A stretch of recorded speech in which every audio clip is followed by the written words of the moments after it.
forsaken, and I am persuaded there is none like you in the world.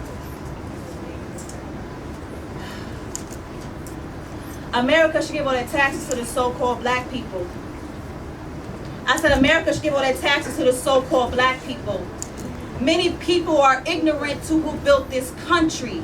If you didn't know, the Statue of Liberty is a black lady standing comfy.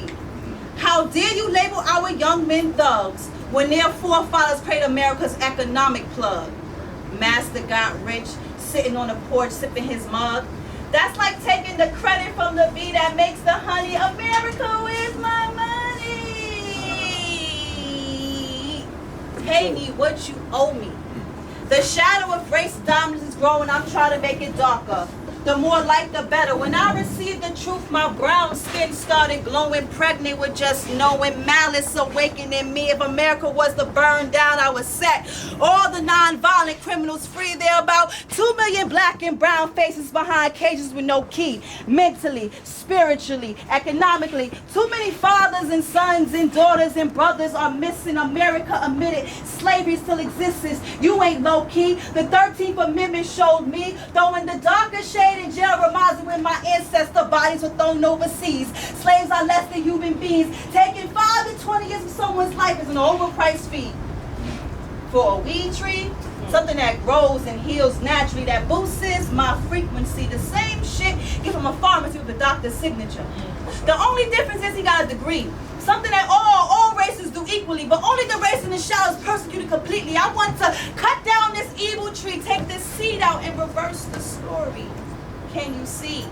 All of our sons and daughters and mothers and brothers will be free mentally, spiritually, economically. In 2010, U.S. Census reported that there are nearly 3 million more adult black women than adult black men in black communities. Wrote this poem who's been calling all women to build with me. I wrote this poem who's been calling all women to build with me. Mass incarceration has broken many of our families. Black men are just at war with a few casualties, such as the police. In 1982, President Reagan announced war on the streets. Forgive us, men. We could be so ignorant to the streets. We don't understand the recipe. Too many RIPs. J. Cole said, what's the price on a black man's life? Not 1 0 in sight. Well, I have to disagree. Between 1980 and 1984, FBI anti-drugs increased from 8 million to 95 million. That's a lot of zeros to me. Prisons became fake rehab facilities. See, I just killed my enemy. See, this poem here is personal. The war on drugs left me with delusions of families on commercials. It was either the journal or suicide rehearsal. The only thing left me is to focus on is family unity. I'm talking let's grow economically. I'm talking dynasties with a legacy. To all the so-called black men catching hell, I believe you do not deserve America's harsh penalties. And I'm sorry, and I'm sorry, and I'm sorry, and I'm sorry that they're trying to take away your young life memories. Women, will you stand up with me?